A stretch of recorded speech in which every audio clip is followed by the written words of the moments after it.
Dios les bendiga, amados hermanos.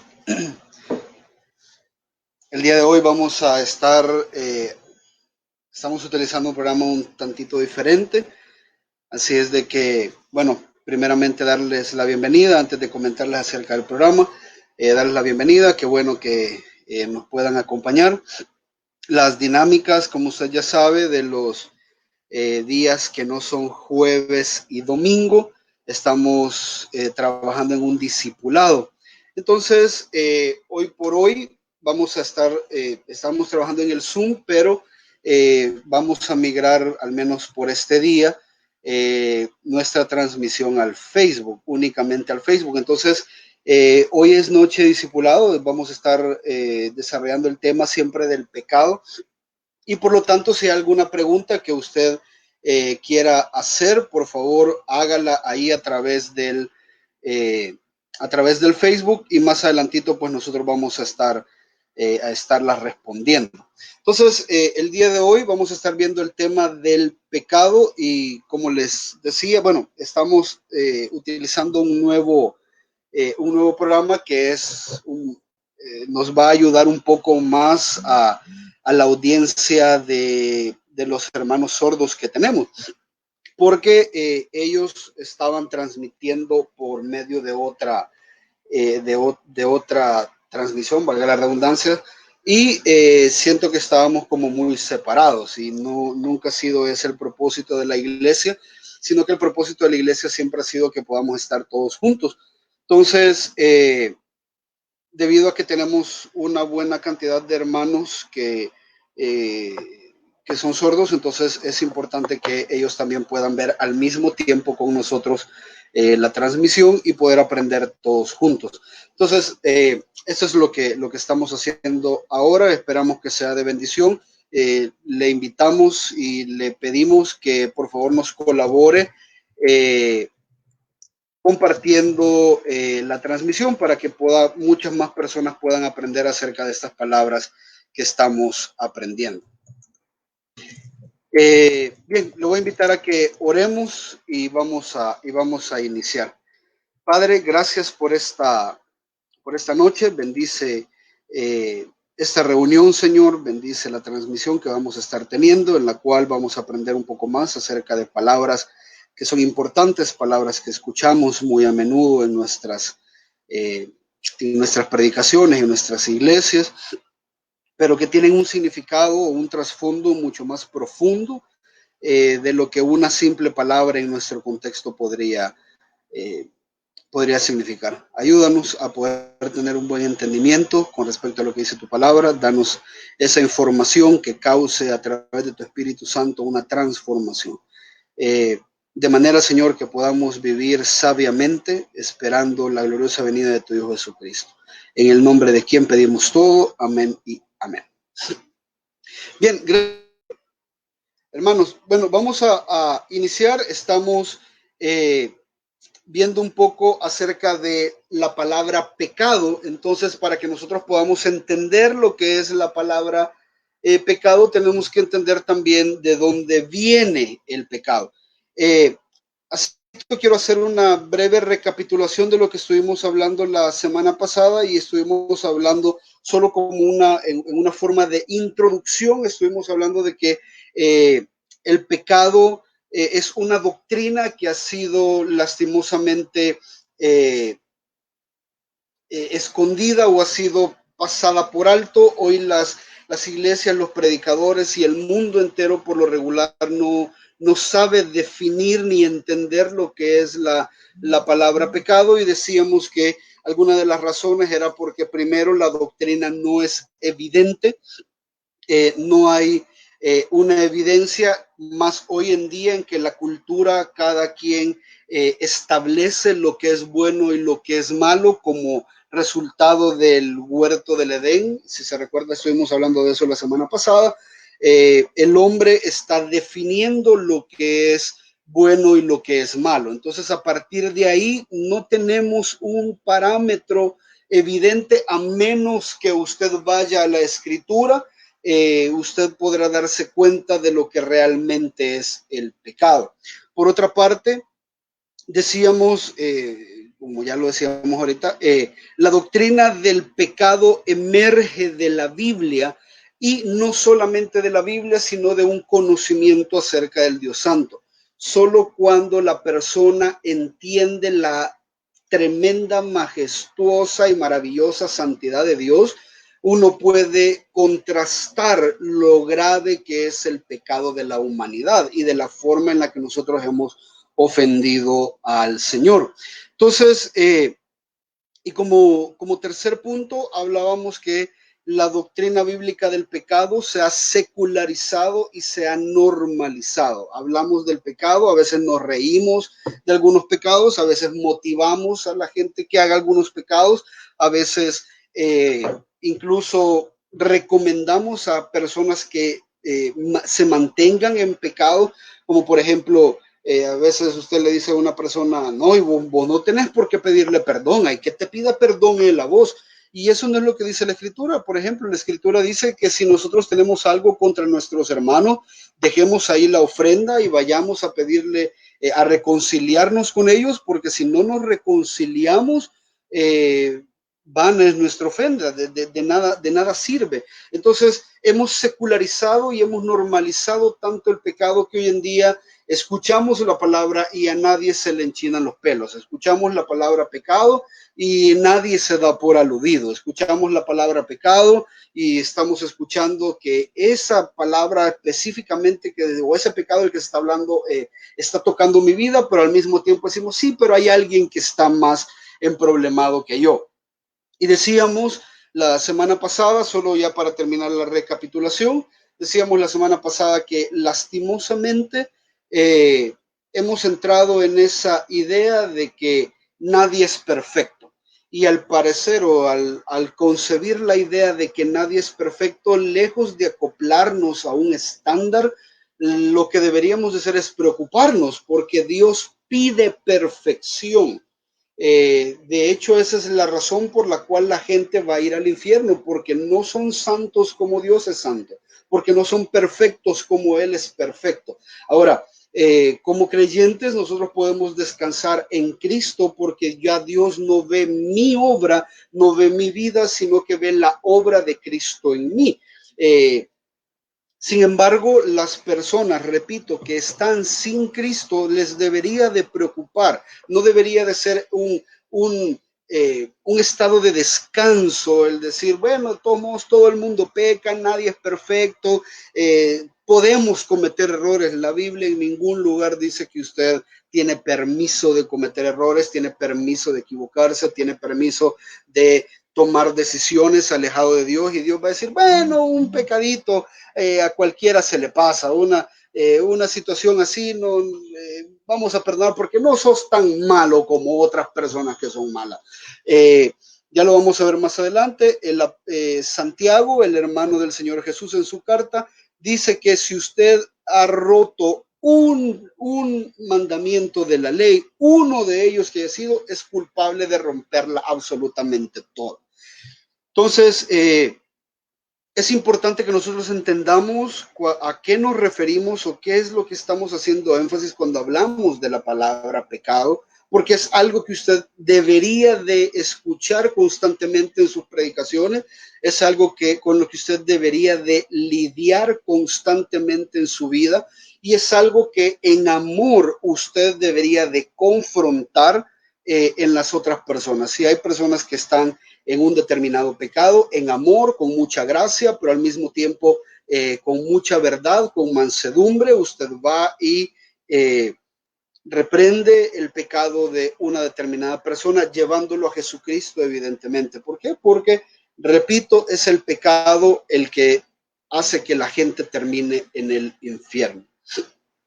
Entonces, entendiendo un poquito acerca de esto, estamos hablando de la naturaleza del pecado, y solo como una definición, el pecado, la palabra pecado en el griego es amartía o amartia, que quiere decir fallar al blanco, fallar en alcanzar un estándar, fallar en obedecer de manera perfecta uno o muchos mandatos, etcétera, etcétera. Entonces, cuando hablamos de pecado, es Dios y su voluntad lo que determinan lo que en sí es el pecado. ¿Qué queremos decir con esto? Es nuevamente Dios y su voluntad, no el ser humano ni la cultura lo que determinan qué es pecado y qué no. Dios establece y Dios da un mandato, Dios da una orden de qué cosas se tienen que hacer. Si usted no las hace, usted está errando al blanco, está fallando al estándar que Dios ha establecido en su palabra. Y Él, por ser el creador de toda la tierra, tiene toda la tiene todo el derecho de juzgar a su creación en base a la ley que Él ha dado, a la voluntad que Él ha revelado. Si sus criaturas no hacen la voluntad del Señor, Él tiene todo el derecho de juzgar a las criaturas que en este caso han sido rebeldes. Entonces, si es Dios quien determina, la Biblia nos da ciertas ideas de lo que el pecado es. Por ejemplo, el pecado es desviarse del camino que Él ha mandado. Y cuando hablamos de desviarse del camino, estamos haciendo referencia a la voluntad de Él. La palabra, si usted lee en el Salmo 119, el salmista utiliza diferentes sinónimos para hacer referencia a la palabra de Dios. Por ejemplo, testimonios, mandatos, caminos, voluntad, decretos, etcétera, etcétera. Entonces, cada versículo del Salmo 119 hay una palabra, al menos una palabra que hace referencia a la palabra de Dios. Los profetas constantemente estaban diciéndole al pueblo que se volvieran de sus propios caminos y se volvieran al camino del Señor, que se volvieran que abandonaran su propia voluntad y empezaran a seguir la voluntad del Señor. ¿Por qué? Porque seguir su voluntad seguir su propia voluntad le va a meter a usted automáticamente en una voluntad contraria a la de Dios. Si usted está siguiendo la voluntad de Dios, entonces usted es obediente. Hay un teólogo que dice que no pueden haber dos voluntades libres en el universo. No pueden haber, porque en cierto momento estas dos voluntades van a chocar y una se tiene que someter a la otra. No pueden existir dos voluntades porque no pueden existir dos personas rigiendo, reinando, gobernando. Entonces, en este sentido, el cristiano tiene que entender que entre más apegado a los caminos y a la voluntad del Señor está, mucho más obediente es. Evidentemente nunca vamos a ser perfectos, pero esa es la labor, ese es el esfuerzo que como creyentes tenemos que hacer todo el tiempo. Es desviarse de un camino porque creemos que tenemos un camino propio que es mejor.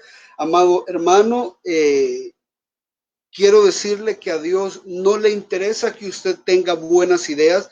Ya Dios tiene y ha tenido la mejor idea para su vida, la ha revelado en las Escrituras y usted tiene que obedecer a su palabra. Dios como creador, y creo que lo decíamos el día de ayer, entendemos que somos siervos del Señor, somos esclavos del Señor y al amo no le interesa saber la opinión de su siervo, mucho menos a un amo como nuestro Señor, que es omnisciente y él mismo es la sabiduría. A Él no le interesa saber si usted tiene una mejor idea, una mejor opinión o usted cree que tiene una mejor forma de hacer las cosas. Porque cuando usted cree que tiene una mejor forma de hacer las cosas, inmediatamente está cayendo en un pecado. Porque está automáticamente diciendo que la voluntad de Dios o la forma en la que Dios pretende hacer las cosas no es perfecta ni es suficiente. Entonces, Isaías 53:6, por ejemplo, dice que todos nosotros nos descarriamos como ovejas, nos apartamos cada cual por su camino, pero el Señor hizo que cayera sobre él la iniquidad y esa es la razón por la que Cristo vino a salvarnos. Entonces, El pecado, en resumidas cuentas, es ir contrario a Dios, darle la espalda a Dios, desafiar a Dios, ignorar a Dios. Todo eso conlleva a una vida completamente pecaminosa, aunque a los ojos de la gente esto pueda ser aceptable, aunque a los ojos de la gente es lo que todo el mundo hace, no importa. Si usted está tomando decisiones contrarias a las reveladas por Dios, está dándole la espalda a la voluntad de Dios, está desafiando a Dios, está ignorando a Dios en sus decisiones, es un pecado aunque las cosas salgan bien. Hay personas, por ejemplo, que van de una manera, están desafiando la palabra de Dios. Dios dice que no tenés que unirte en yugos desiguales con los incrédulos. Cuando usted hace la idea o pretende la idea de empezar una relación y que ya va a orar y que Dios lo va a convertir o la va a convertir de entrada, puede ser que Dios lo haga. No estamos diciendo que no, Dios es soberano. Puede ser que Dios lo haga, pero el punto no es si Dios lo va a hacer o no. El punto es que estás desafiando un mandato directo y específico de parte de Dios. El homosexualismo, por ejemplo, el homosexualismo no puede ni debe de ser aceptado en ninguna iglesia. No puede. Aceptamos o recibimos las personas que vengan con el pecado de la homosexualidad, siempre y cuando sepan de que ese pecado tienen que abandonarlo. No pueden permanecer en la iglesia y esperar que la iglesia adore junto con ellos, llevando a sus novios o a sus novias del mismo sexo y pretender que estamos adorando a Dios. Dios ha dejado establecido en su palabra que el homosexualismo es pecado, así mismo como el adulterio, la fornicación y todos estos pecados. Entonces, tratar de adorar a Dios con uno de estos pecados o en pecado es desafiar a Dios. Por lo tanto, en un sentido tal vez un poco más en esencia o un sentido un poco más objetivo, la esencia del pecado es tener un orgullo que me lleva a mí a jugar a ser Dios. Entonces nosotros no podemos jugar a ser Dios. Ya hay una ley que ha sido establecida, ya hay una voluntad que ha sido establecida y ha sido establecida por el Creador, y nosotros no podemos ni debemos tomarnos las atribuciones de que solo a Dios le corresponden en ese sentido. Entonces, creo que es importante que nosotros entendamos esto, porque el pecado, el origen del pecado siempre por lo regular es querer jugar a ser Dios o querer establecer nuestros propios mandatos, seguir nuestros propios caminos, como si no los caminos de Dios no fuesen suficientes. Entonces, se recuerda, ese fue el primer pecado que se originó en el mundo, dentro de la creación. Satanás quiso ser igual a Dios, quiso usurpar un lugar que solo a Dios le correspondía y empezar a jugar a ser Dios.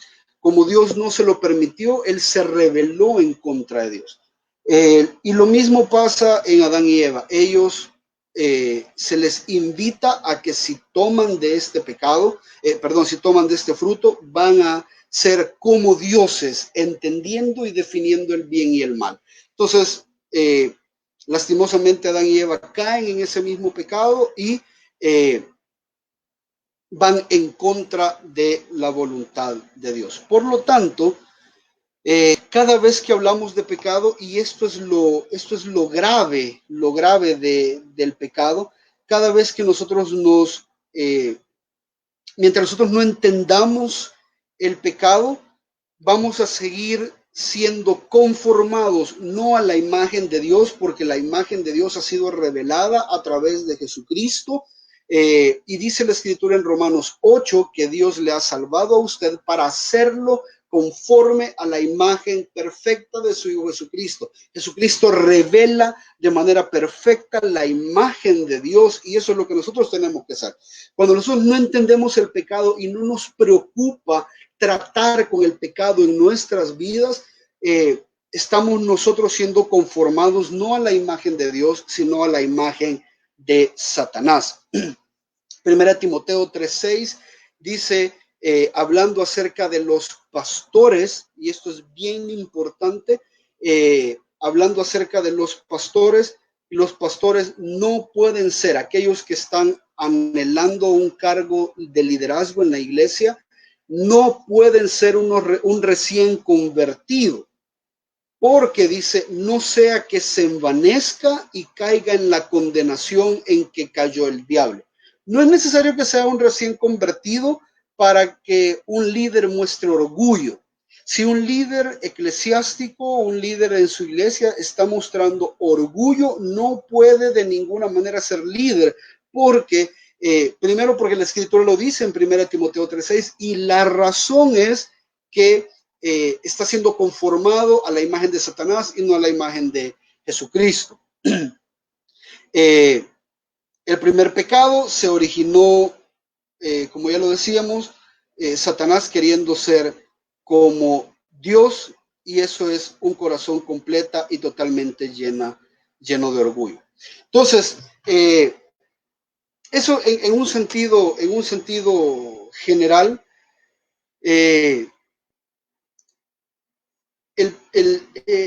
hemos definido el pecado, pero ahora quiero que definamos el pecado en términos y por qué es tan importante este tema del pecado.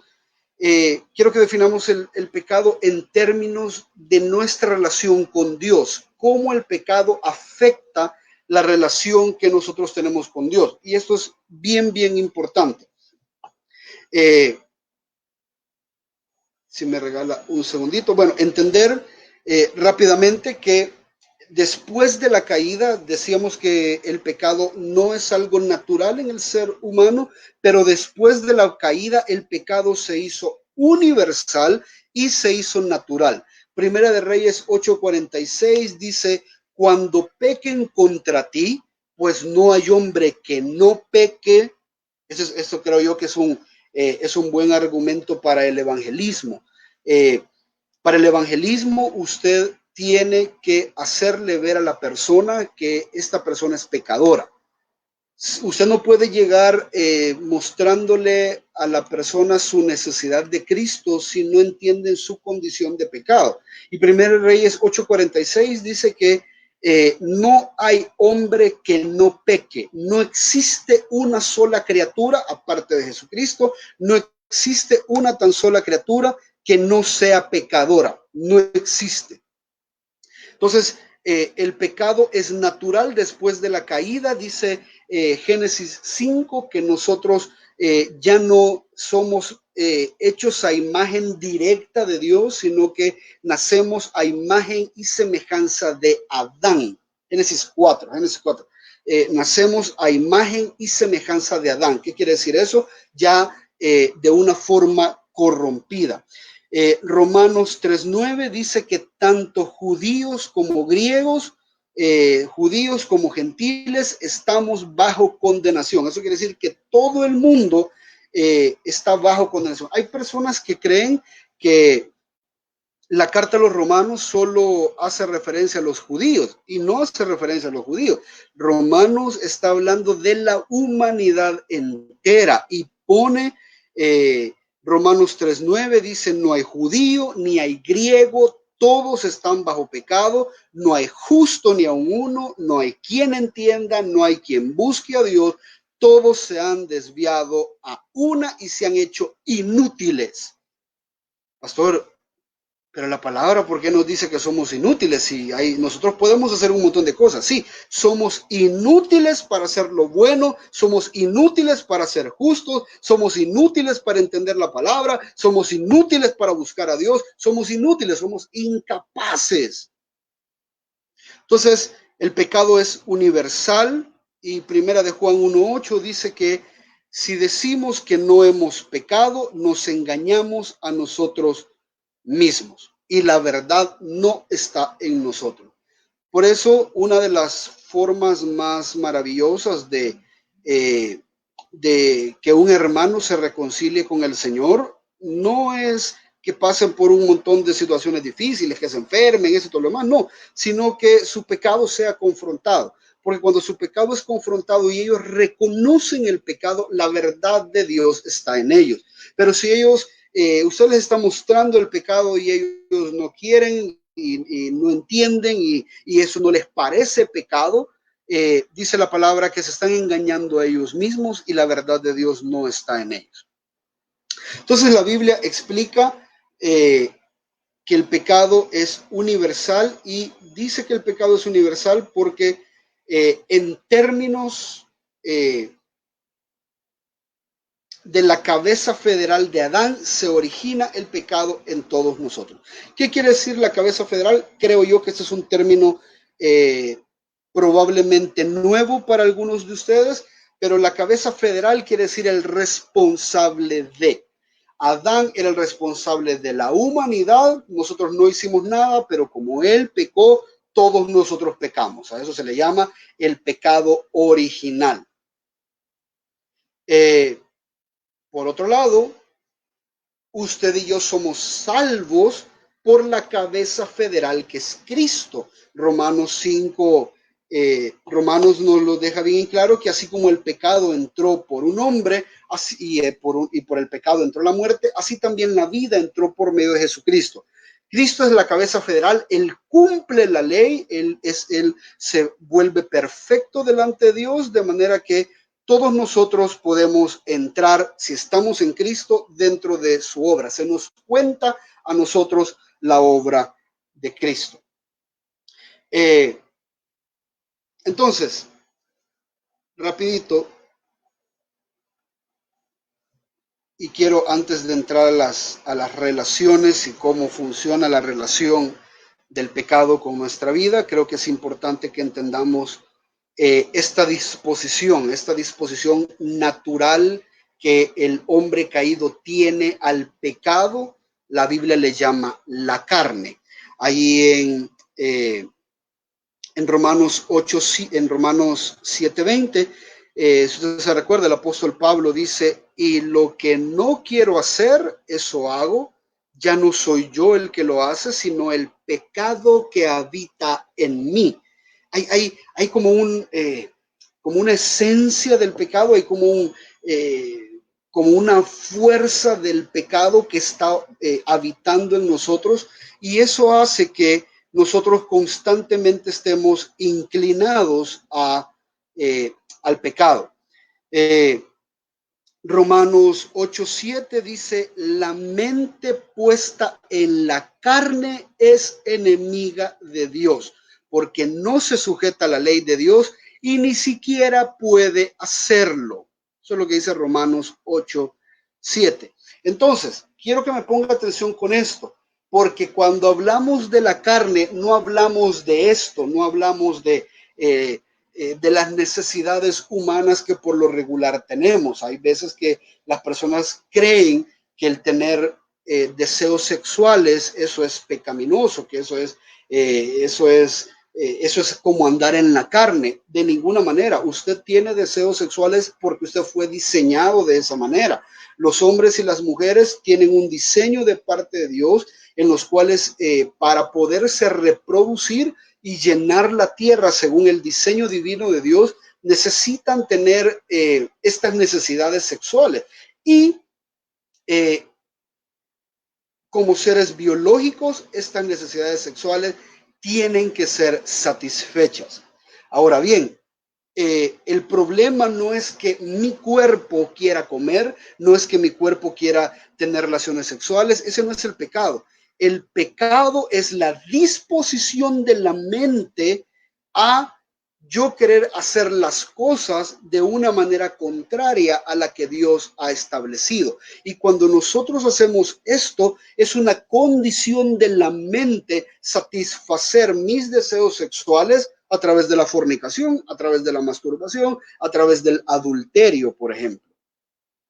Entonces, la carne en sí, los deseos sexuales que nosotros podamos tener, los deseos de descansar, los deseos eh, de éxito, los deseos de proveer a mi familia, etcétera, etcétera. Todo eso puede ser muy buenos deseos, pero si su mente los lleva a cumplirlos de una forma pecaminosa, eso quiere decir de que usted está en la carne.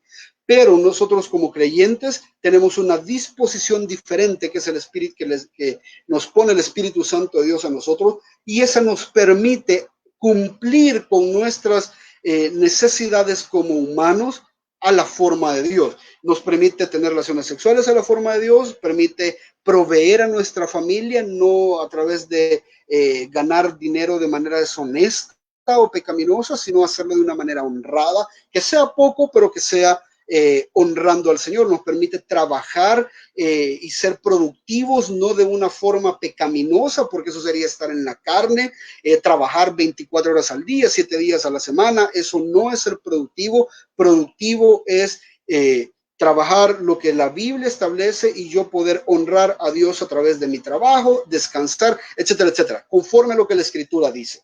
Entonces, repito, la disposición de pecar es a lo que se le llama la carne, no al cuerpo humano. Decir que el cuerpo humano es malo y que el espíritu es bueno es una contrariedad, porque entonces estaríamos hablando que Dios nos creó con algo malo. Pero no es eso lo malo, sino lo que hay en nuestra mente y en nuestro corazón. Habiendo dicho esto, entonces ahora sí paso rapidito a que veamos nuestro pecado en términos de nuestra relación con Dios. Y quiero, tal vez en los pocos minutos que me quedan,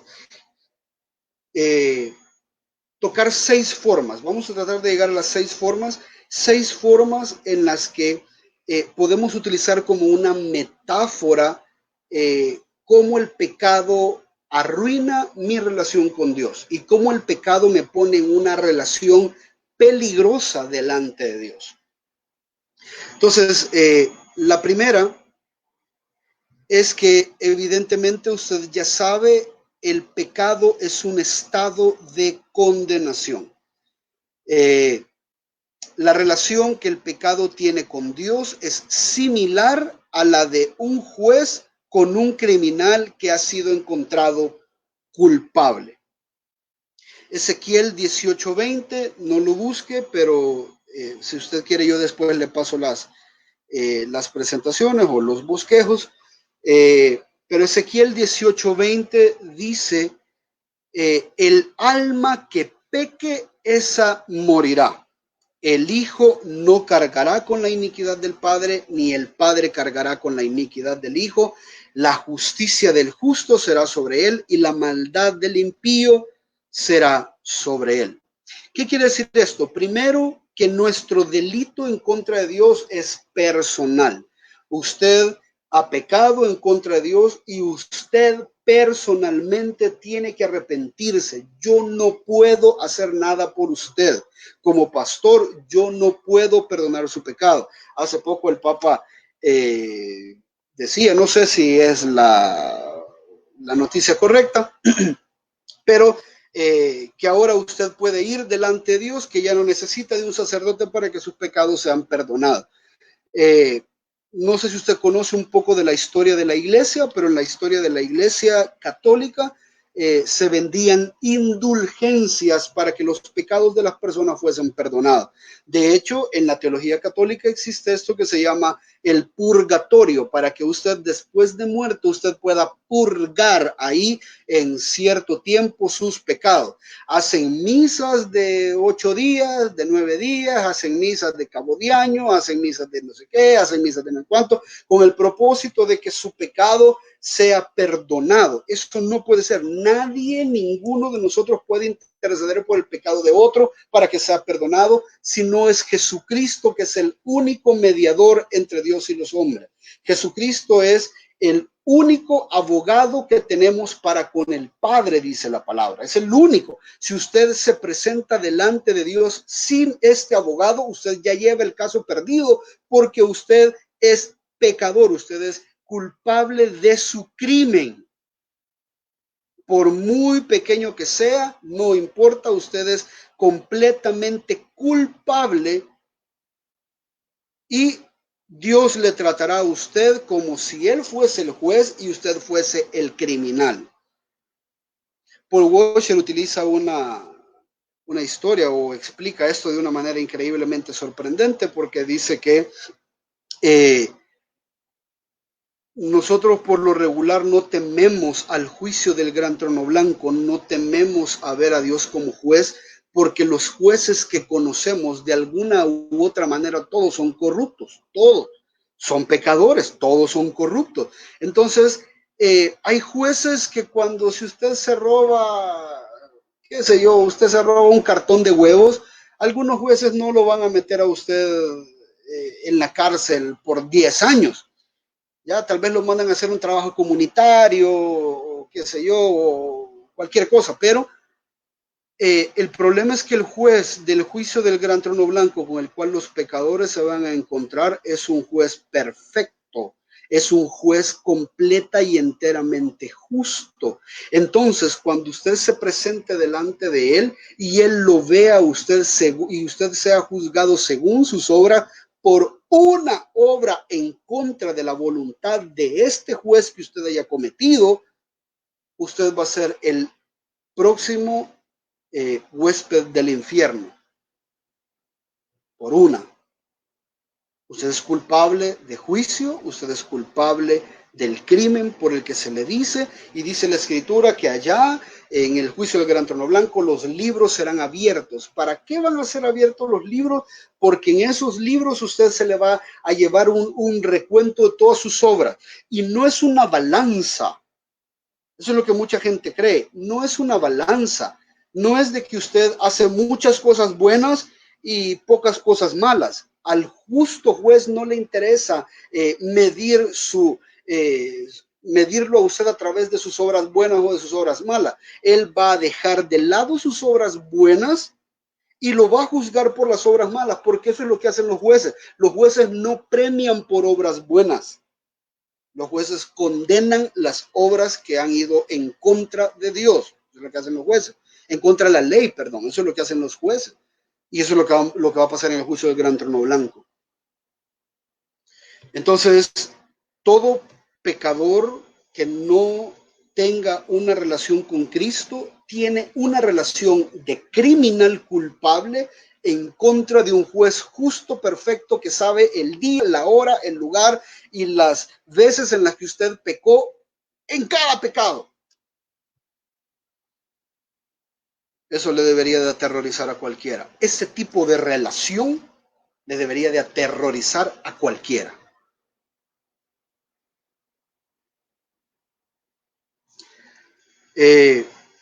Segundo,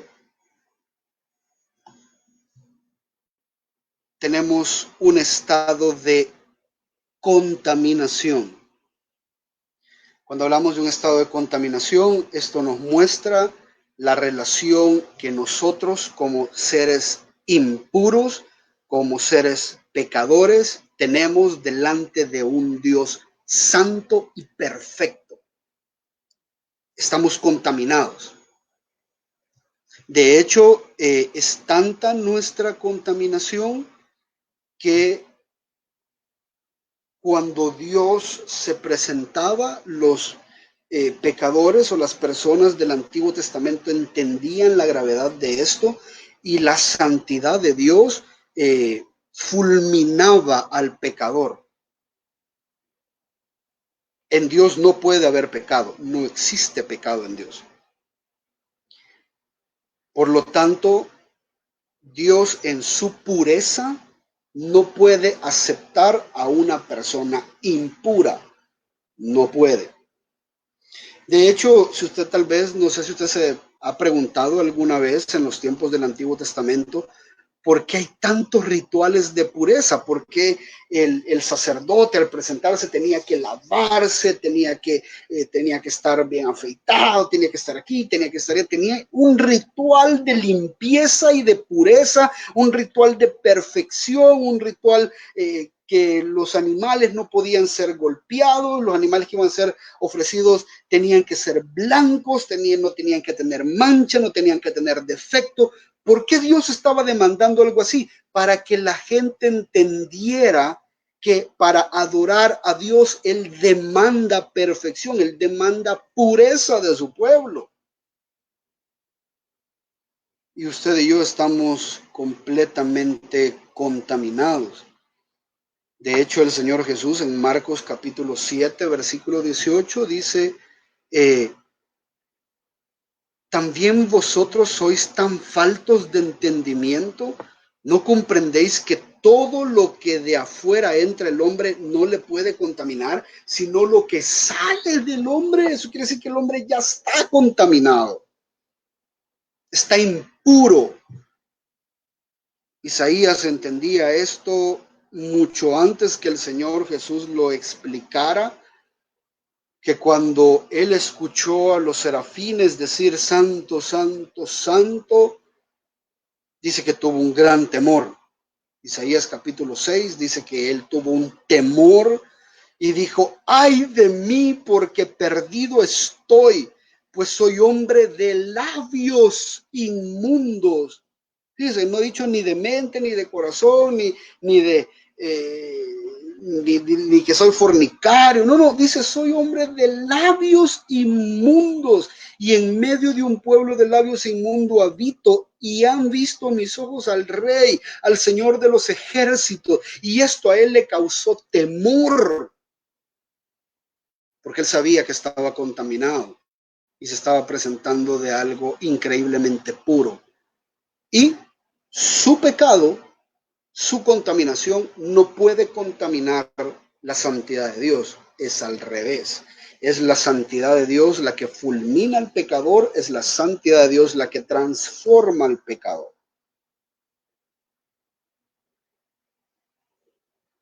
Entonces, es una relación complicada, porque Dios, repito, no acepta nada menos que algo que sea completa y perfectamente puro. Nada que no sea limpio, sin mancha ni arruga. Él no lo acepta. Hay un salmo precioso que dice, Señor, ¿quién entrará en tu santuario, sino el de manos limpias y un corazón puro? Nada inmundo, nada inmundo. De hecho, en el lugar santísimo, cuando el sacerdote entraba, si el sacerdote no había cumplido con todas las demandas de purificación, el sacerdote al entrar al lugar santísimo del templo podía morir en ese lugar. Cuentan algunos estudiosos que se le amarraba una campanita al sacerdote para que a medida se fuera moviendo, fuera haciendo ruido la campana y entraba al lugar santísimo amarrado con un lazo, porque si el sacerdote entraba y moría allá adentro, nadie podía entrar a sacarlo. Dios no permitía nada impuro que entrara a él. Y lo hablamos la semana pasada también con Uz. Dios había dicho que nadie podía tocar el arca del pacto, el arca de la alianza, y algunos teólogos, estaba escuchando a R.C. Sproul un día de estos, y él decía de que el pecado de Usa, que detuvo el arca para que no se cayera y murió, el pecado de Usa fue creer que él estaba más limpio que el suelo en el que el arca iba a caer. Eso fue el pecado de Usa, dice Sproul. Y cuando el arca venía para abajo, él la detuvo porque era indigno que el arca tocara el suelo, pero sí podía el arca ser detenida por las manos de un pecador.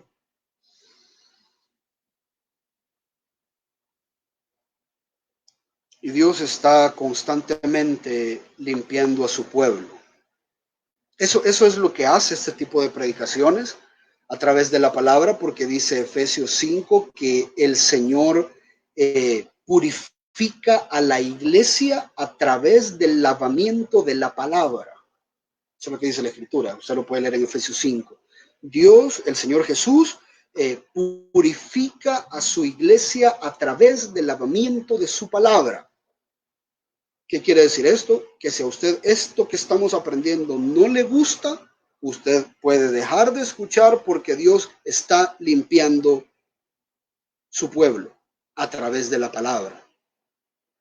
Que usted rechace la palabra no es cuestión nuestra. Nosotros hacemos la labor de hacérsela llegar, pero si a usted esto no le gusta, no le parece, que solo de pecado hablemos, entonces Dios está limpiando su iglesia, está limpiando a través de su palabra y se lleva a aquellos que no quieren purificarse, que quieren permanecer contaminados. Se los lleva.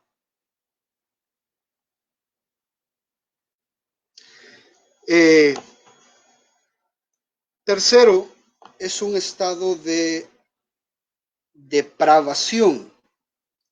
Hermano, ya solo tengo 15 minutos, no voy a terminar. Es un estado de depravación. Y esto nos muestra que la relación entre el estado presente del pecador, cómo somos nosotros ahorita, y la imagen de Dios con la cual fue creado, no tiene absolutamente nada que ver. La imagen en esencia con la cual Dios creó al ser humano era recta y era perfecta. De hecho, Eclesiastés capítulo 7, versículo 29, dice, mira, solo esto he hallado, que Dios hizo rectos a los hombres, pero ellos se buscaron muchas artimañas. El hombre fue hecho a imagen de Dios, tenía una mente dispuesta para conocer la voluntad de Dios, un corazón para tomar placer en la voluntad de Dios,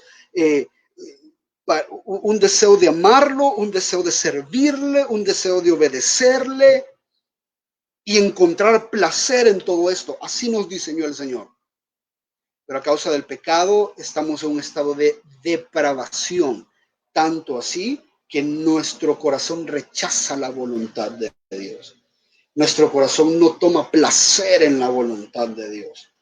Yo a veces he escuchado hermanos que se les dice lo que la Escritura dice que tienen que hacer y ellos dicen, bueno, ni modo, eso es lo que Dios dice que hay que hacer, pues sí, ¿y para dónde uno? Pues sí, si no después peor le puede ir a uno. Eso no es de un corazón convertido. Usted tiene que orar para que Dios quite esa dureza del corazón de usted y ponga un corazón de carne que tenga la voluntad, el deseo de obedecer a Dios, amarlo, servirlo, someterse a su voluntad y encontrar placer en eso.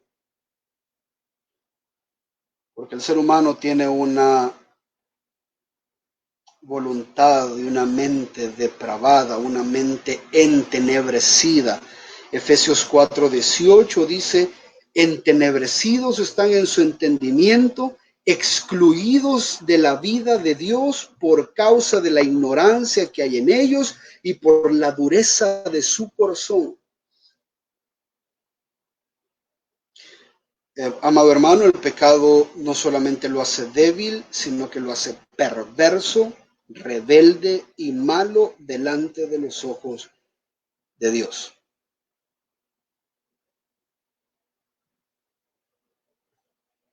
Y esta depravación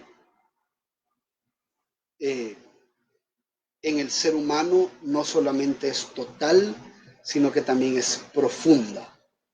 ¿Qué quiere decir esto? Usted no es todo lo malo que podría ser solo porque la gracia de Dios está con usted. Si Dios le abandona, ya sea a los pecadores o a los convertidos, si Dios les abandona, usted empieza a hacer todo lo perverso y todo lo malo que su corazón desea hacer. El pastor Mario hablaba de el amor, del amor general y el amor específico de Dios. Igual es con la gracia. Hay una gracia general en base al amor general en la que Dios no permite que los seres impíos sean todo lo malo que puedan ser. Hasta esos Dios los controla. Pero una vez Dios los abandona, estas personas empiezan a hacer todo lo malo que pueden ser. Y eso usted lo puede ver en Romanos capítulo 1, que dice que Dios les abandonó y los entregó a sus propias pasiones, a sus propias. No dice que les puso pasiones, sino que los entregó a sus propios razonamientos. No dice que Dios puso ideas perversas en su mente, no, los entregó, solamente los abandonó y los entregó. Y como hay perversidad en nuestros corazones, empezamos a hacer todo lo malo que podamos nosotros ser.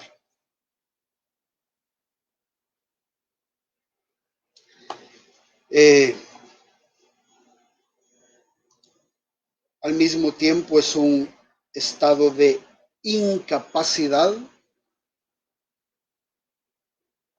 Hay una relación de incapacidad. Y cuando hablamos de incapacidad, es la relación del pecador con Dios, con un legislador, alguien que da la ley y los preceptos de su ley, y los pecadores no pueden cumplir la ley, no pueden. Dios no ha reducido su demanda de la ley. La demanda de la ley de parte de Dios sigue siendo exactamente la misma. Toda la ley tiene que ser cumplida, toda. Y usted me podrá decir, pastor, pero eso es imposible. Exacto. Hay una incapacidad del ser humano en ser perfecto. Hay una voluntad que está esclavizada, dice, es una tesis de Lutero, o Lutero lo explica de esta manera, y Lutero dice que los seres humanos tenemos esclavizada la voluntad, los seres humanos tenemos contaminada nuestra voluntad. Y Romanos 8:7, que es el que acabamos de leer hace un ratito, es bien claro. Nadie puede venir a Dios. Nadie. ¿Por qué? Porque no quieren. No pueden y no quieren. No es justo ni un uno. No hay quien busque a Dios. Y Romanos 8:7 dice, la mente, que es lo que hablábamos, está puesta en la carne. Hay una disposición que nos hace enemigos de Dios. Es lo que dice Romanos 8:7. No me lo estoy inventando yo. La mente puesta en la carne es enemiga de Dios. ¿Y por qué es enemiga de Dios? Porque no se sujeta a la ley de Dios. Eso lo hace enemigo. ¿Y por qué no se sujeta a la ley de Dios? Porque no puede hacerlo. Eso dice Romanos 8:7. No me lo invento yo. Romanos 8:7 nos dice que hay una incapacidad del hombre de escoger a Dios. Romanos 8:7 desbarata lo que algunos llaman el libre albedrío. Pastor, o sea que nosotros no tenemos libre albedrío. No, hermano, no tenemos libre albedrío. Y la forma más fácil de yo poderle probar que usted no tiene libre albedrío es, le pregunto, hermano, ¿usted sabe que pecar es malo? Usted me dice, sí, pecar es malo. Ok, ¿por qué no deja de pecar entonces? Haga uso de su libre albedrío y cumpla la ley de Dios de manera perfecta.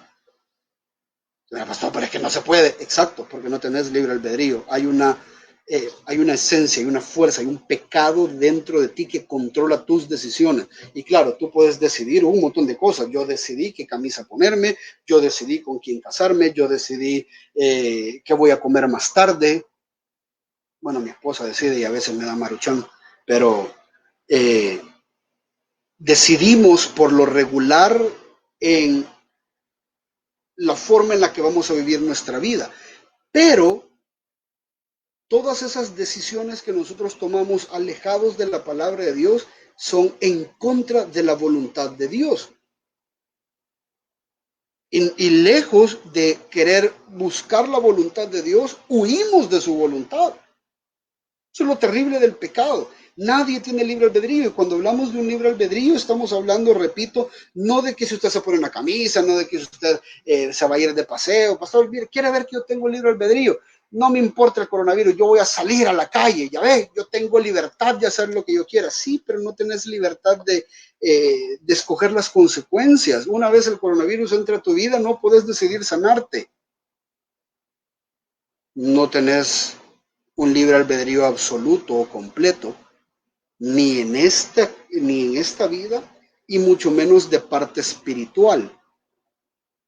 Tu alma, tu voluntad, no quiere buscar a Dios. No quiere. Esa es la razón por la cual Cristo tuvo que venir a buscar y a salvar lo que se había perdido. Si usted y yo tuviésemos esa capacidad de buscar a Dios, no hubiese habido necesidad que Cristo viniera. Ninguna necesidad. Pero no tenemos esa capacidad. Entonces eso nos pone a nosotros en una situación realmente terrible, porque si usted no tiene esta capacidad, esto quiere decir de que estamos en un estado de ira. La relación del pecador con Dios es como la de un enemigo rebelde en contra de un Dios que es un rey guerrero. Así lo plantea la Escritura. A veces hay gente que, bueno, entiendo, y esa es la labor que nosotros estamos queriendo hacer. Hay veces que la gente dice, Jehová Sebaot, el Jehová, el Dios de los ejércitos. Hermano, cuando dice que Él es el Dios de los ejércitos es porque quiere recordarte que tiene un ejército completo a su disposición para destruir a una humanidad en rebeldía que no quiere someterse a la voluntad del rey.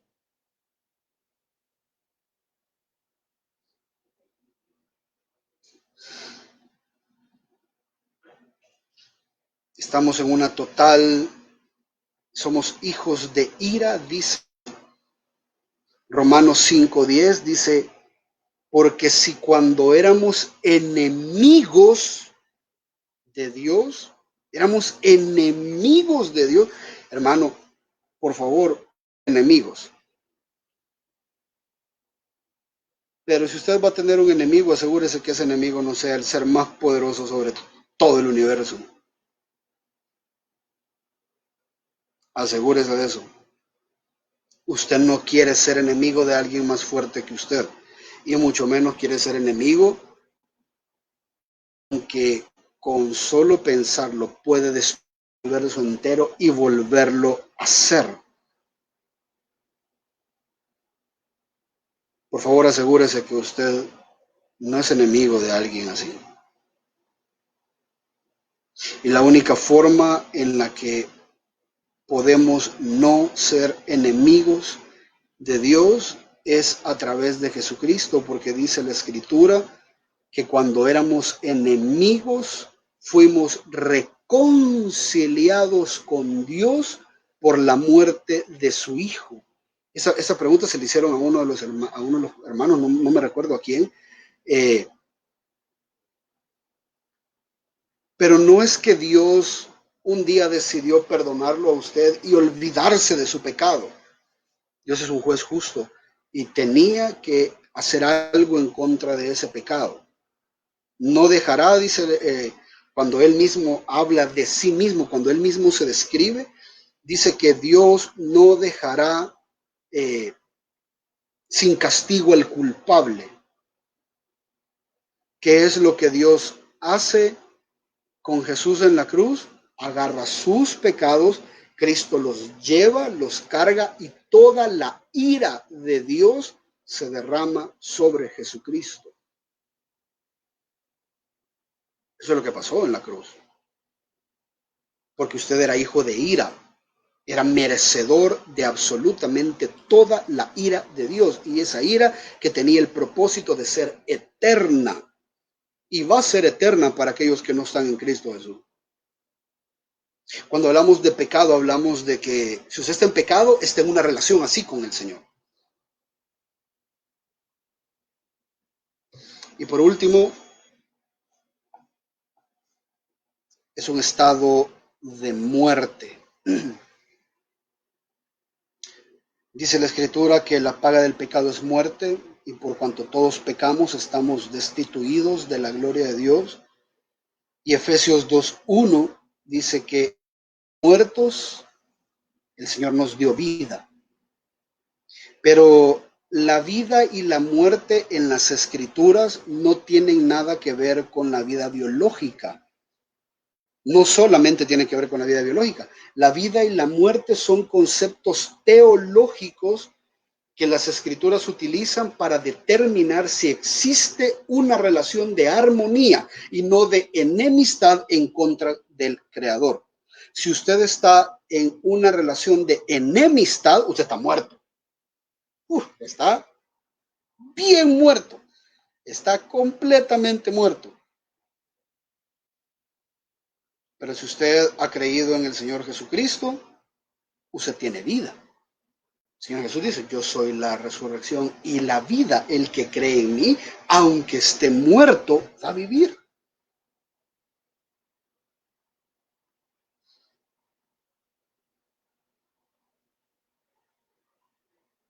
Tenemos muchos amigos que están muertos.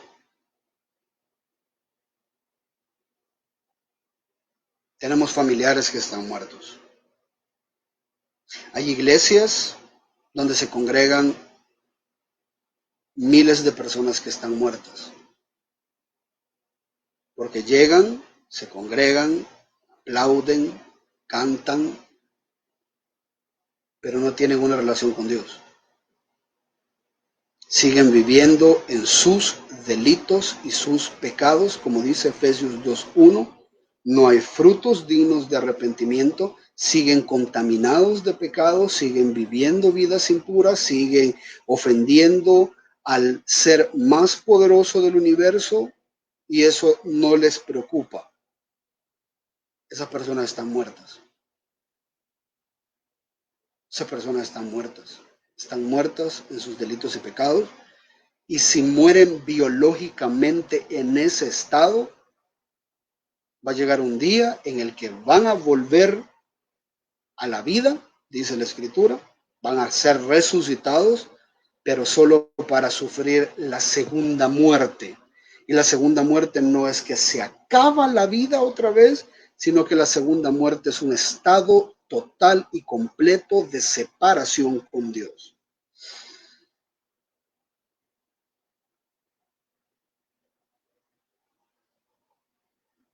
Si usted no conoce a Cristo, si usted no ha entregado su vida a Él, si usted sigue viviendo en sus delitos y sus pecados, quiero recordarle que usted está en un estado de condenación, que usted está completamente contaminado delante de un Dios santo, que usted está completamente depravado y por lo tanto su imagen no es grata delante de Dios,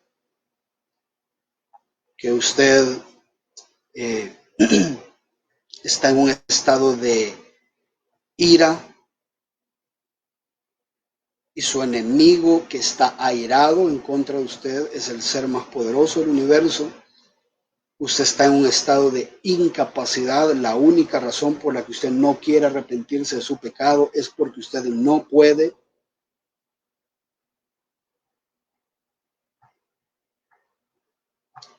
Y está en un estado de muerte. Posiblemente no lo han condenado a muerte eterna todavía.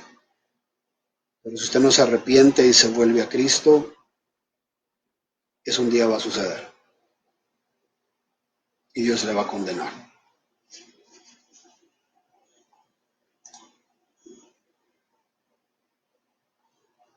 Pero dice la palabra rapidito, que por eso necesitamos la obra de Cristo, porque ninguna condenación hay para los que están en Cristo Jesús. Estamos en un estado de condenación, pero ninguna condenación hay para los que están en Cristo. Estamos contaminados, pero hemos sido lavados por la sangre del Cordero. Éramos depravados, pero ahora somos nuevas criaturas. Tenemos una nueva imagen en nosotros. El pecado nos había robado nuestra capacidad, pero ahora tenemos un dominio propio que es el Espíritu Santo el que nos lo da. Antes éramos hijos de ira y hoy somos hijos de Dios. Y antes estábamos muertos, pero dice la Escritura que vida, aún cuando estábamos en nuestros delitos y pecados. Así de tremenda es la obra de Cristo, razón por la cual usted y yo debemos de servirle, adorarle, amarle, obedecerle con cada célula de nuestro cuerpo hasta el último día de nuestras vidas o hasta que Él regrese por nosotros. Vamos a orar. Padre, gracias por este momento, gracias por que nos permites aprender de tu palabra. Ayúdanos, Señor, a no solamente haber sido informados, sino también que esta información traiga transformación a nuestras vidas. En tu nombre, Cristo, oramos. Amén.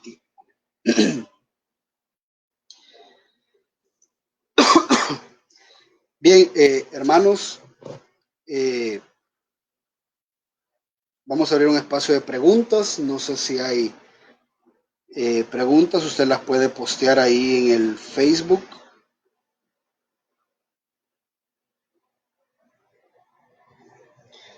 Bien, estamos probando este programita. Pero mira qué chivo es. Preguntan, ¿cómo arrepentirnos genuinamente de nuestro falso y superficial arrepentimiento? Bueno, el arrepentimiento genuino tiene algunos componentes. Primero, reconoce que el pecado ha sido cometido en base a esto que acabamos de aprender y se ha cometido en contra de Dios. Hemos ofendido la santidad y la bondad de un Dios santo y bueno, valga la redundancia. Entonces, eso nos pone a nosotros en una condición como las que ya hace un momento. Segundo, debe de haber una intención genuina de confesar nuestro pecado y no volverlo a cometer. Evidentemente, mientras estemos en esta carne y mientras estemos en en nuestro cuerpo, el pecado va a habitar en nosotros y nos va a ser la lucha constante que vamos a tener de no volver a pecar, pero el deseo genuino de no volver a cometer el pecado tiene que existir una y otra vez. La palabra dice que no tenemos que contristar al Espíritu, eso es, no tenemos que apagar al Espíritu cada vez que el Espíritu Santo, si somos creyentes genuinos, cada vez que el Espíritu Santo ponga en nosotros ese deseo de no volver a pecar, tenemos que obedecer al Espíritu, porque de lo contrario estaremos apagando el Espíritu y llegará un momento en que ya no más vamos a escuchar esta voz del Espíritu. Entonces, ayudarnos de estos medios de gracia a través de la palabra, a través de la comunión con otros hermanos, a través de la confesión de nuestros pecados, de manera que nosotros no volvamos a cometer este pecado. Y tercero, buscar a Dios. Ya no solamente es reconocer que fallamos a Dios, prometerle a Dios que ya no lo vamos a hacer, sino meternos en una relación íntima con Él. Estos tres pasos solamente son producidos, considero yo, cuando hay un arrepentimiento genuino. Y la base para un arrepentimiento genuino es conocer al Dios al que hemos ofendido. ¿Ya? Cuando nosotros entendemos que es no solamente lo malo y que nos vamos a ir al infierno, sino también lo bueno de que este Dios nos ha guardado, nos ha cuidado, ha sido tan bueno con nosotros y nosotros le pagamos de esa manera.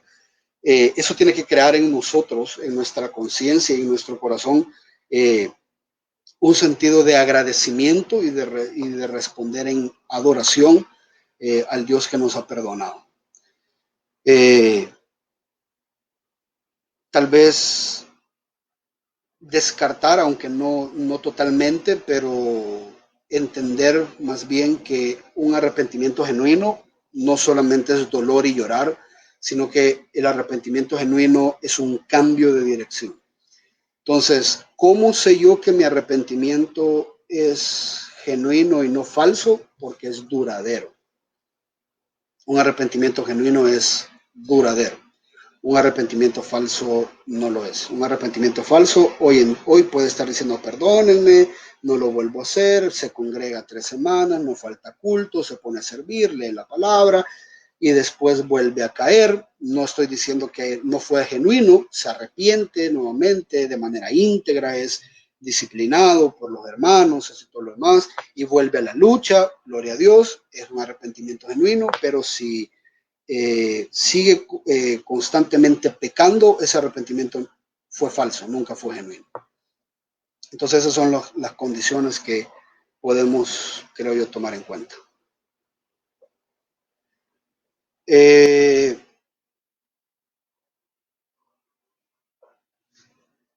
ver aquí.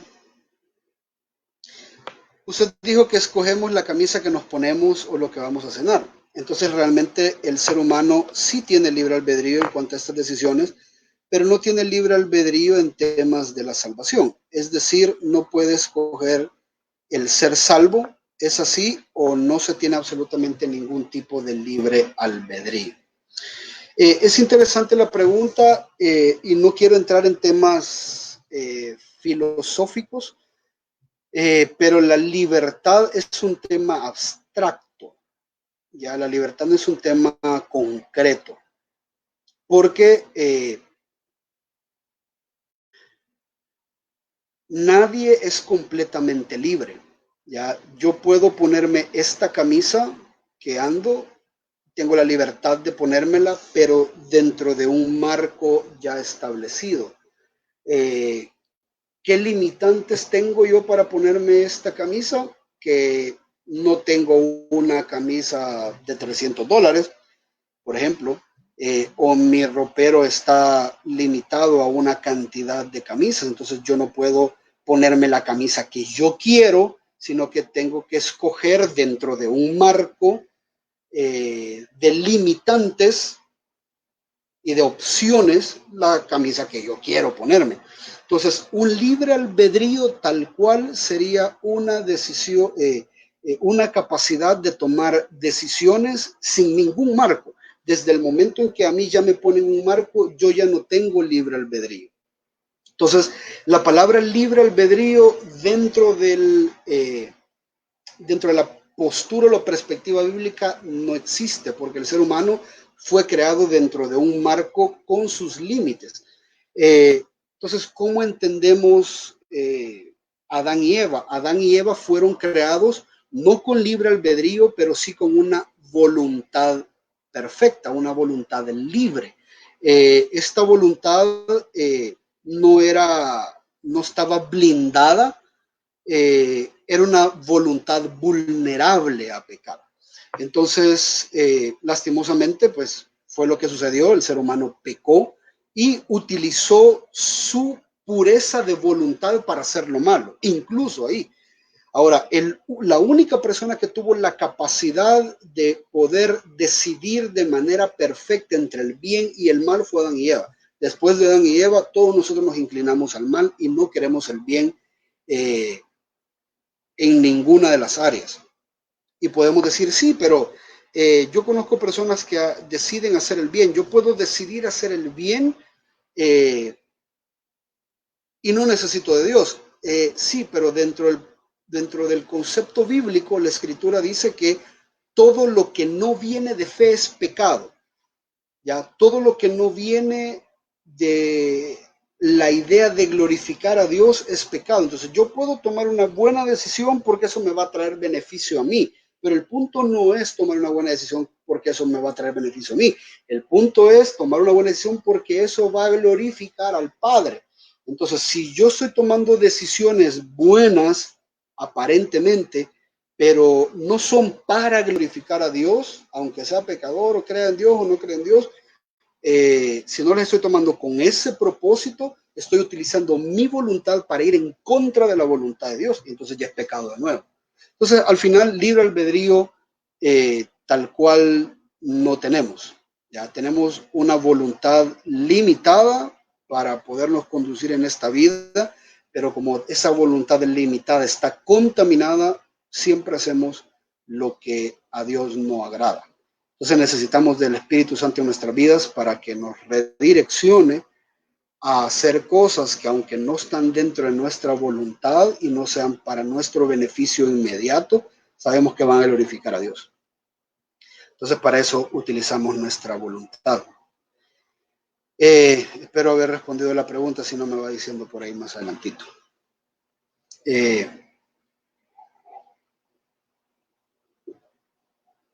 Dice, en base a lo que consultaba por teléfono, hablábamos hace un ratito con el hermano Carlos, en base a lo que consultaba por teléfono, ¿cómo hacer ver a feligreses de una doctrina diferente que los pecados visibles que cometía alguien, por ejemplo, los vicios de alcohol o drogas, y que ahora ya no comete, no son muestra aún de una genuina conversión necesariamente? Es bien interesante esta pregunta, porque por lo regular creemos y medimos la conversión o la relación de una persona en base a los pecados visibles con los que por lo regular llegaron a las iglesias. Si alguien llegó con un pecado de adulterio y ya lo dejó, entonces ya está bien, el hermano ya se regeneró, ya el hermano ya es salvo y viera cómo alaba al Señor. Puede ser, ya puede ser, pero ese no es no son los frutos que realmente se esperan. El fruto del Espíritu Santo, dice la palabra, que es paz, paciencia, benignidad, mansedumbre, templanza, fe, y contra estas cosas no hay ley. Entonces, lo que esperamos es que todas nuestras obras que nosotros vamos a hacer vengan de estos frutos o de este fruto que el Espíritu Santo hace en nosotros, el amor, la paciencia, la benignidad, todo este fruto tiene que generar en nosotros buenas obras externas. Lo hablábamos el día de ayer. Pueden haber muchas razones por las cuales los seres humanos cambiamos nuestra conducta. Posiblemente hoy somos obedientes al gobierno porque no queremos morirnos de coronavirus. Posiblemente un adúltero esté tranquilito en su casa porque todo lo que tiene está en nombre de la esposa y sabe que si sigue en adulterio la esposa lo puede echar a la calle, posiblemente. A veces he conversado con adúlteros que me dicen, no, pastor, yo quiero dejar este estilo de vida porque yo pienso en mis hijos, fíjese. Pensar en los hijos es algo muy noble, ya muy, muy noble, pero no debe de ser la razón por la cual usted quiera preservar su matrimonio. La razón por la que usted quisiera preservar su matrimonio es porque eso es lo que glorifica a Dios, no para dar un ejemplo a sus hijos. Eso es consecuencia de, ¿ya? Pero la razón principal debe ser dar la gloria a Dios. Entonces, ¿qué tenemos nosotros que decirle a las personas? Bueno, nos alegramos que un adúltero deje de adulterar, por supuesto que nos alegramos, que un fornicario deje de fornicar, que un drogadicto deje de drogarse, que un alcohólico deje de tomar, que un homosexual abandone sus prácticas, por supuesto que nos alegra, pero como lo decía con la hermana Michelle anteriormente, no solo es eso, ¿ya? ¿Qué tal está el temperamento? ¿Qué tal está el trato con los hermanos? ¿Ya pidió perdón? ¿Ya está sirviendo al Señor? ¿Cómo está su vida de oración? Y todo esto lo vemos exclusivamente cuando las personas pertenecen a una comunidad. Por eso las comunidades son bien, bien, bien importantes en este sentido, porque podemos ir evaluando el crecimiento de los hermanos. Nadie es perfecto, pero estamos en una comunidad donde la palabra de Dios es honrada, es respetada y vivimos alrededor de la palabra y por lo tanto nos interesa a todos irnos apegando cada vez más a la palabra de Dios. Entonces,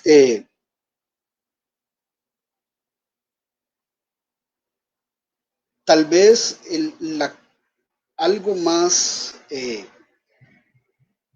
algo que da una muestra de una conversión genuina, y repito, alegrémonos con estos hermanos porque puede ser el primer paso, pero al mismo tiempo ayudémosles a que toda su vida empiece a ser transformada, toda su vida empiece a ser transformada. Y al mismo tiempo la continuidad, la palabra del Señor dice que Él nos hace, que Él nos va a guardar, ¿ya? Entonces, a todos los que hemos sido salvados, Él nos va a hacer perseverar en el camino de la fe y creciendo y madurando cada día más en esta vida. Entonces, esa es la idea. Creo que ustedes han visto este tipo que escribió los libros de soltería, por eso yo no estoy de acuerdo con los libros de soltería. Hay que enseñar a las personas a vivir un cristianismo integral en su trabajo, en su vida relacional, con sus amigos, como padres, como hijos, como esposos, etcétera, etcétera. Y este tipo, Joshua Harris, escribió un libro de citas y cortejos bíblicos y no sé qué, y después apareció negando la fe. Ya dentro de nuestra teología podemos decir, pues sí, pero él aceptó a Cristo hace mucho tiempo, entonces ya Dios lo va a guardar. Si él muriera hoy, despertaría mañana en el infierno. ¿Ya? Porque dice la escritura que estuvieron con nosotros, salieron de nosotros porque no eran de nosotros. Entonces Dios, aquel que salva, lo hace perseverar, y no lo hace perseverar como lo salvó, sino transformándolo cada día en todas las áreas de manera integral hacia la imagen de su Hijo Jesucristo.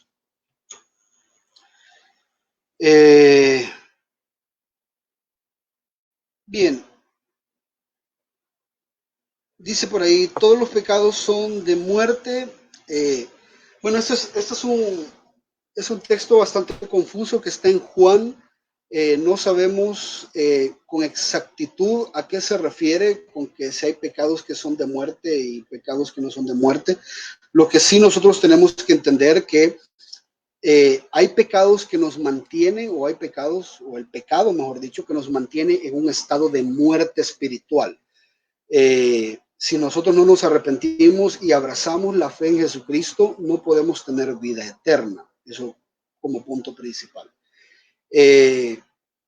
Ahora, segundo, hay pecados que son de muerte en el sentido de las consecuencias.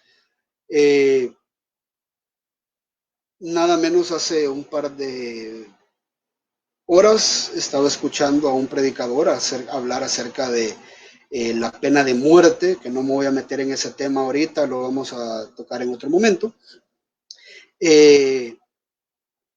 Y para resumir el asunto, decía de que hay personas, bueno, la escritura dice que aquel que a hierro mata, a hierro debe de morir. El evangelio no vino a distorsionar esa ley.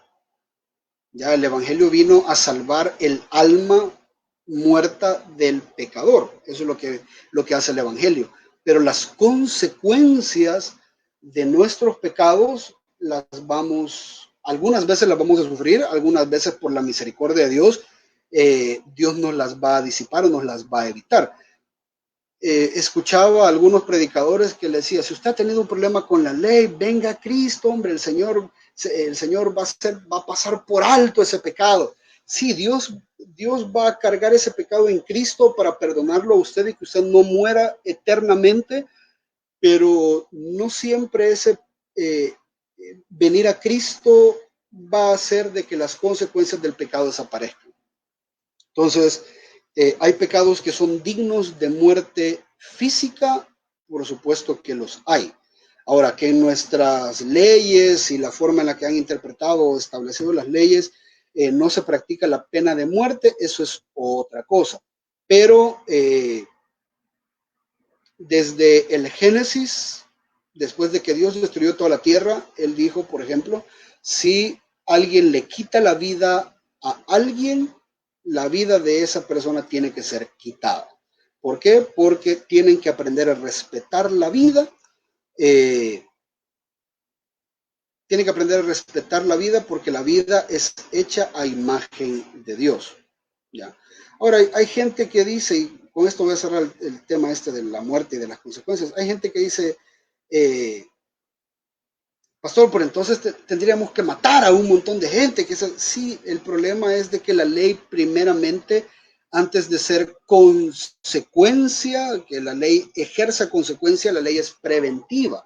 Entonces, si todos en El Salvador o en todo el mundo supiéramos desde antes de haber nacido, o sea, si nosotros nacemos y ya esa ley está aplicándose por parte del gobierno, yo le aseguro que la gente lo pensara dos veces en matar a alguien. Pero como no hubo una continuidad de la ley, sino que la ley de Dios se suplantó por la ley de los seres humanos, entonces, pues sí, hoy volverla a estipular o a establecer conllevaría un montón de consecuencias. Pero si usted hubiese nacido con la idea de que al hijo rebelde, al hijo contumaz y rebelde, había que llevarlo delante de los ancianos para ser apedreado, yo le aseguro que tuviéramos menos hijos rebeldes, ¿ya? Si hubiésemos nacido ya bajo esa ley, pero como no, entonces creería yo, no sé, vuelvo y repito, a qué se refiere Juan, pero creo que existen esos dos tipos de muerte. Hay un pecado que trae una consecuencia espiritual y eterna, si no es perdonado, y hay otro pecado que a pesar de que yo esté en Cristo, va o no, va a traer consecuencias para esta vida.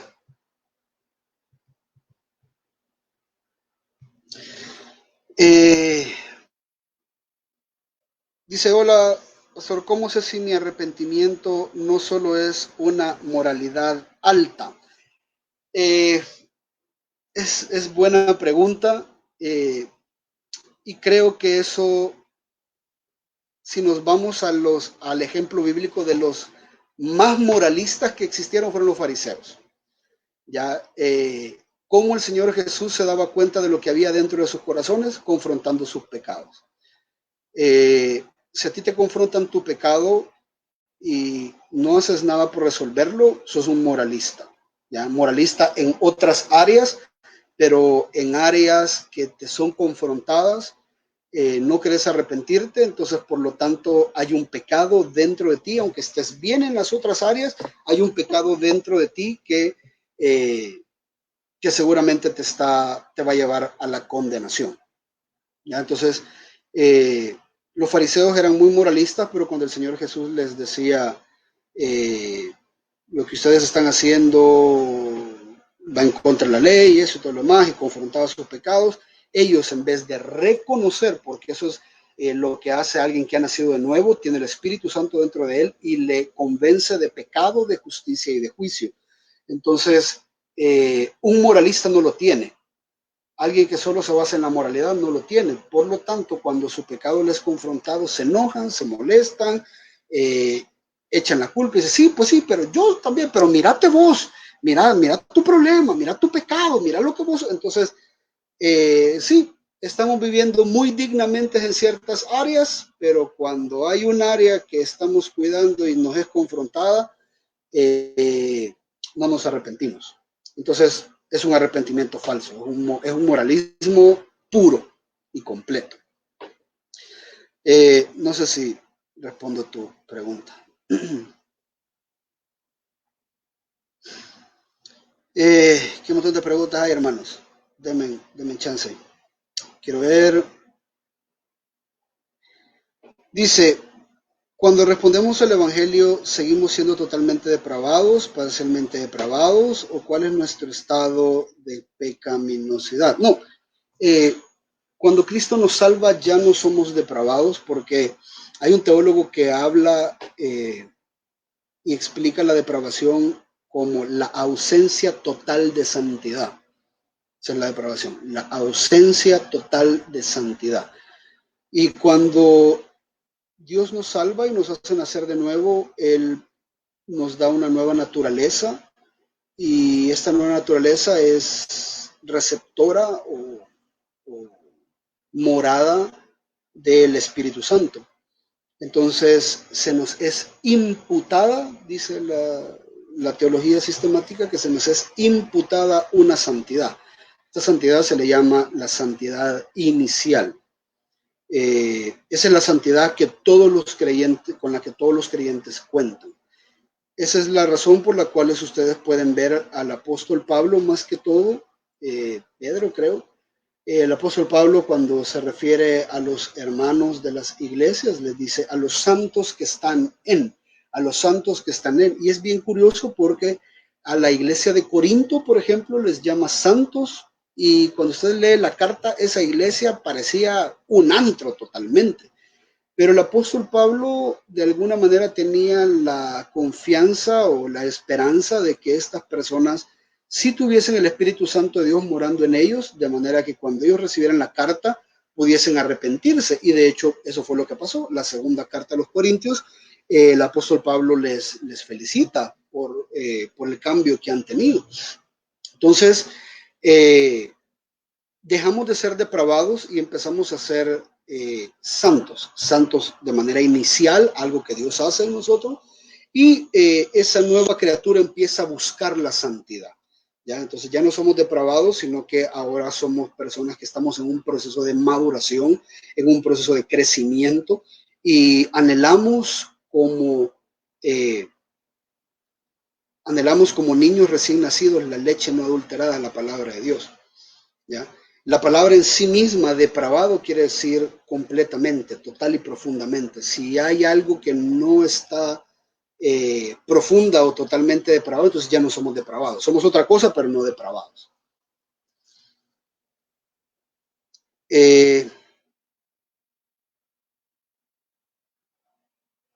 Dice, la libertad verdaderamente es esclavizante, totalmente. De hecho, nunca somos libres. Colosenses dice que antes éramos esclavos del pecado y hoy somos esclavos de Jesucristo. Entonces, nunca somos libres, nunca tenemos una libertad tal cual. Ya no hay un tercer reino. Aquí solo hay dos reinos, el reino de las tinieblas y el reino de la luz, el reino de Satanás o el reino de Jesucristo. No hay un reino de Jaime, no hay un reino de Byron, no hay un reino de René. O sea, no hay un tercer reino. ¿Ya? O te gobierna Satanás y sos esclavo y servidor de Satanás, o te gobierna Jesucristo y sos esclavo y servidor de Jesucristo.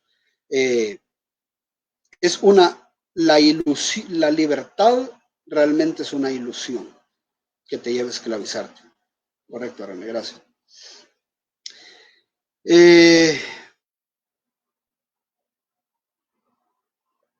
Daniel dice, ¿qué es la conciencia de pecado? Y si solo se da en los creyentes o se puede dar en un inconverso. La conciencia de pecado es parte de la gracia general de parte de Dios. Hablábamos cuando estuvimos desarrollando la palabra revelación, estuvimos hablando acerca de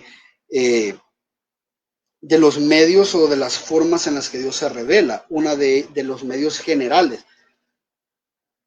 Y decíamos que una de ellas era naturaleza, Dios se revela a través de la naturaleza, y de manera general también se revela a través de la conciencia, de manera muy primitiva, muy abstracta, muy básica, pero genuina.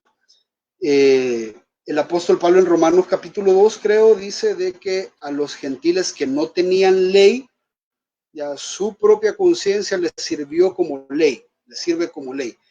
De alguna manera bien básica y primitiva, todos sabemos hacer el bien y el mal, aunque no de manera completa y de manera total para que nos lleve a Dios.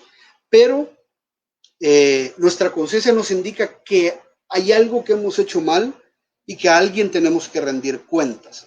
Por eso hay un teólogo que llama al pecado la traición cósmica, porque si nosotros hemos hecho algo mal en contra de alguien que creó todo esto.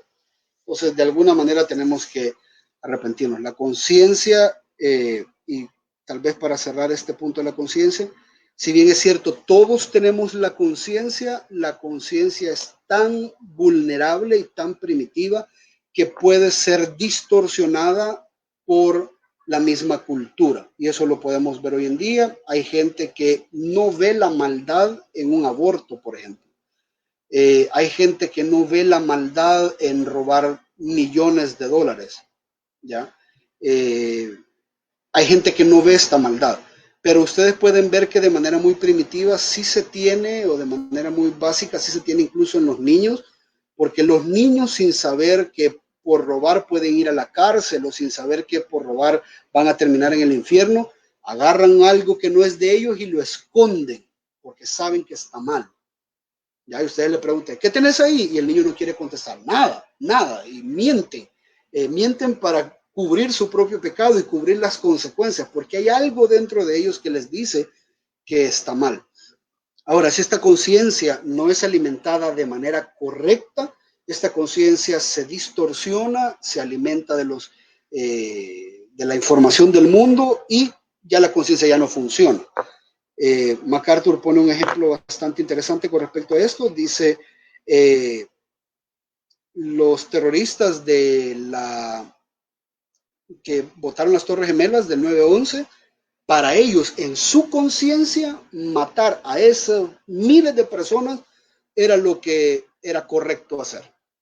¿Ya? Entonces ya su conciencia estaba distorsionada. Pero de que nacemos con una conciencia, todos los seres humanos, de algo bueno y algo malo, todos nacemos. Vamos a ver. Pregunta, dice Thomas Kramer, dice, de manera que ahora en él y por él, todo verdadero cristiano puede llamarse cumplidor de la ley, porque lo que le falta en su debilidad, la justicia de Cristo lo suple. ¿En qué término entonces podemos ser llamados cumplidores de la ley si constantemente se nos manda a cumplirla como una verdadera muestra de nuestro nuevo nacimiento? Excelente pregunta. Esa es una pregunta muy buena porque por lo regular, y entiendo que muchos cristianos evangélicos tratan de una manera muy noble exaltar la obra de Cristo y diciendo que nosotros ya no tenemos que cumplir la ley porque Cristo ya cumplió la ley. Pero Cristo mismo dice que Él no vino a abrogar la ley, Él vino a cumplir la ley. Entonces, nosotros estamos bajo la responsabilidad, y esto lo veíamos hace un par de meses o años, no sé, en Mateo, cuando empezamos el Sermón del Monte, de que Él nos rescata del reino de las tinieblas y nos hace parte de su propio reino. Y ya estando en su reino, hay ciertas leyes que hay que cumplir, pero no para pertenecer a su reino, sino porque ya somos parte del reino. Entonces, en este sentido, lo que cambia cuando Pablo dice que ya no estamos bajo la ley, no quiere decir que ya no estamos bajo la responsabilidad de cumplir la ley, sino que ya no estamos bajo la maldición que la ley trae. ¿Cuál es la maldición en sí que la ley trae? De que nos muestra que nosotros no podemos cumplir la totalidad de la ley, sino que tuvo que estar Cristo. Por eso, la Escritura dice que la ley sirve como un ayo, como una niñera que nos lleva a Cristo, para que nosotros entendamos ahí su gracia. Hay un teólogo que dice que la ley nos lleva a la gracia. Cuando nosotros vemos la incapacidad que tenemos para cumplir la ley nos lleva a la gracia. Pero una vez nosotros entendemos la gracia, la misma gracia nos regresa a la ley para que nosotros podamos adorar y obedecer y servir y amar a Dios de la manera en la que Él lo ha estipulado. Entonces, nosotros cumplimos la ley porque ya somos parte del reino y no cumplimos la ley para ser parte del reino. Entonces, en ese sentido, creo que es algo complementario. Somos cumplidores de la ley en Cristo, ya, porque ya Cristo la cumplió por nosotros, pero al mismo tiempo dependemos de Cristo y del Espíritu Santo para seguir cumpliendo la ley en esta tierra. Dependemos de la ley para saber cómo tenemos que comportarnos como cristianos. Dependemos de la ley para amar a Dios y para amar a nuestro prójimo. Esa es la ley. La ley se resume en dos: amar a Dios y amar a nuestro prójimo. Entonces necesitamos de la ley para saber cómo tenemos que amar a Dios y cómo tenemos que amar a nuestro prójimo. Entonces, espero haber podido responder tu pregunta. Déjeme tomar agua.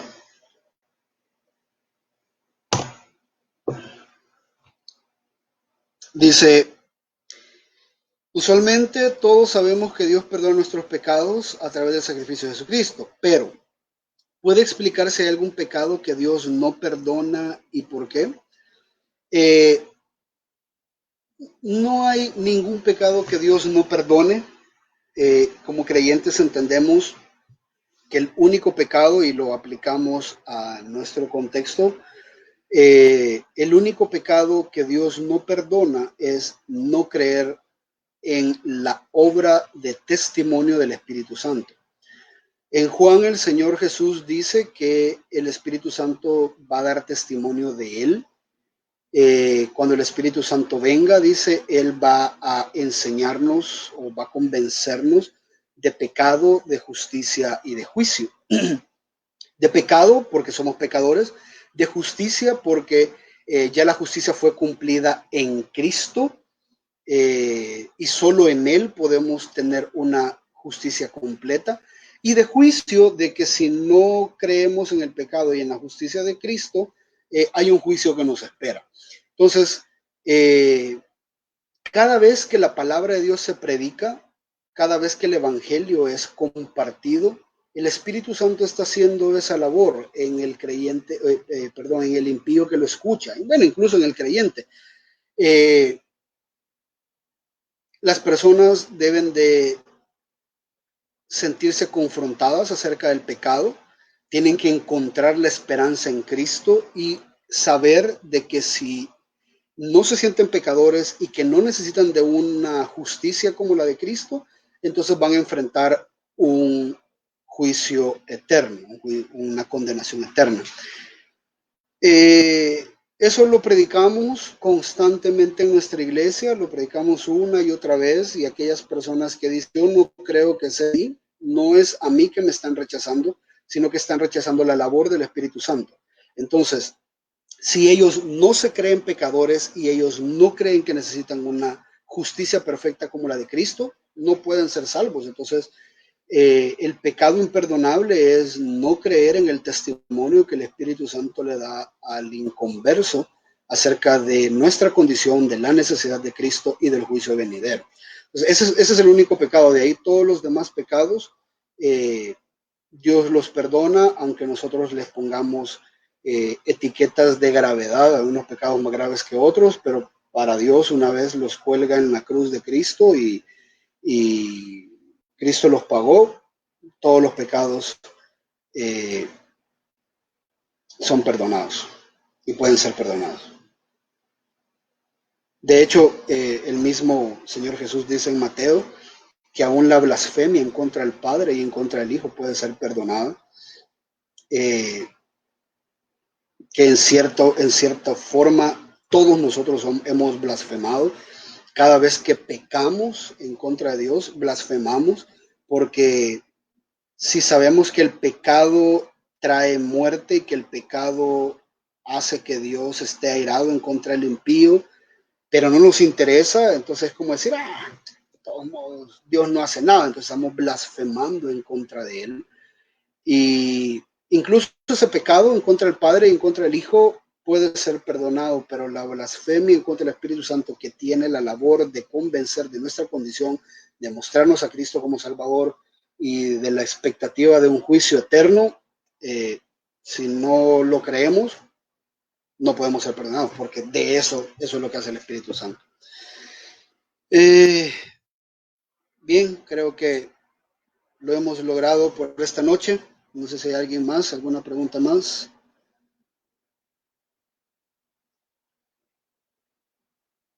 Hermanos, también nos gustaría saber, al menos por el chat, o puede dejar sus comentarios en este video después. Nos interesaría saber cómo vieron este nuevo video, esta nueva forma de transmisión, si les ha parecido o no. Con esto tratamos de alcanzar a nuestros hermanos sordos también, y de manera que podamos estar todos juntos en el aprendiendo de la palabra. Ya eso es lo que queremos. No sé si hay otras preguntas. Si no hay preguntas, creo que nos vamos a quedar hasta acá. Comentarles, bueno, ya el día de mañana Mario va a estar desarrollando el discipulado, y el día domingo, sé, hermanos, que estamos con un montón de estudios así, queriendo salir con todo, pero en una agenda en la iglesia ya teníamos preparado todo lo que íbamos a predicar durante los próximos 6 meses, pero como se nos han cambiado las agendas, vamos acomodando los temas. Entonces, hablando ahora con los hermanos, sabemos que el día domingo es el día de, el día domingo es el domingo de Ramos, lo que se entiende como el domingo de Ramos o la entrada triunfal de Jesús a Jerusalén. Entonces, estamos planificando que durante toda esta semana vamos a parar los discipulados, durante toda esta semana vamos a enfocarnos en contarle a usted lo que pasó en la última semana de la persona más importante que jamás haya existido. Entonces vamos, no sé si usted se ha dado cuenta, pero la mayoría de los evangelios utilizan el 50% del evangelio, de su narrativa, para contar acerca de 2 años y 350 días de la vida de Jesús, y utilizan el otro 50% para hablar solo de 7 días, para hablar de la última semana acerca de lo que pasó con Jesucristo. Entonces, creo que es importante. Y el domingo vamos a ver, vamos a tratar de revivir la entrada triunfal de Jesús. Vamos a hablar el domingo de la entrada triunfal de Jesús. El lunes, qué pasó en el lunes de la última semana de Jesús. Qué pasó el martes de la última semana de Jesús. Qué pasó el miércoles. Qué pasó el jueves. Qué pasó el viernes. Qué pasó el sábado. Hasta el día domingo de la resurrección. Entonces, queremos utilizar esta semana para que podamos aprender acerca de la última semana de la persona más importante que jamás haya existido. Así que les pedimos sus oraciones y no se vaya a perder sus estudios porque van a estar súper buenísimos. Y nos despedimos entonces, hermanos, porque ya hace hambre y tenemos que ir a comer. Oramos. Padre, gracias nuevamente por tu palabra. Bendícela, Señor. Gracias porque nuevamente traes conocimiento a nuestra vida, conocimiento tan importante como es el de tu palabra.